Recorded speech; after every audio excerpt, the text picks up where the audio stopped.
Este sacrificio sacudió las tinieblas y al mundo entero. En el atardecer de una fría tarde en Jerusalén, Jesucristo, el Hijo de Dios, fue conducido hacia el Gólgota, el lugar de la ejecución.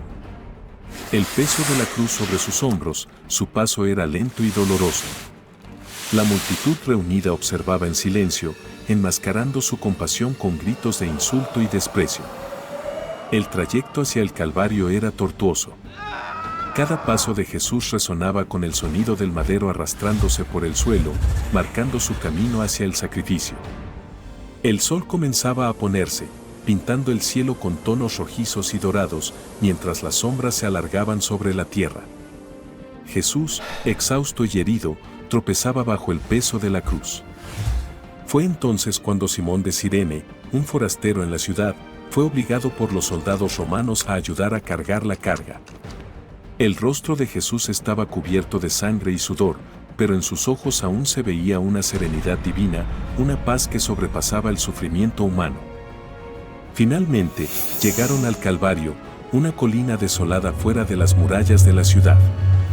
Allí, Jesús fue clavado en la cruz, los clavos atravesando sus manos y pies, el dolor desgarrador resonando en todo su ser.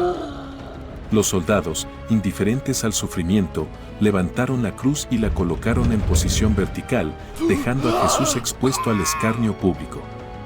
Los espectadores observaban con una mezcla de morbo y horror mientras Jesús colgaba entre el cielo y la tierra, suspiros de agonía escapando de sus labios. La multitud se burlaba de él, desafiándolo a que demostrara su divinidad descendiendo de la cruz. Pero Jesús permaneció en silencio, soportando el sufrimiento por amor a la humanidad. Las horas pasaron lentamente, y la oscuridad cubrió la tierra, como si el universo mismo llorara la muerte del Hijo de Dios. En medio de la oscuridad, Jesús pronunció sus últimas palabras: Padre, en tus manos encomiendo mi espíritu. Con un suspiro final, entregó su vida en sacrificio por la redención del mundo. En ese momento, la tierra tembló y el velo del templo se rasgó en dos, simbolizando la apertura del camino hacia la presencia de Dios.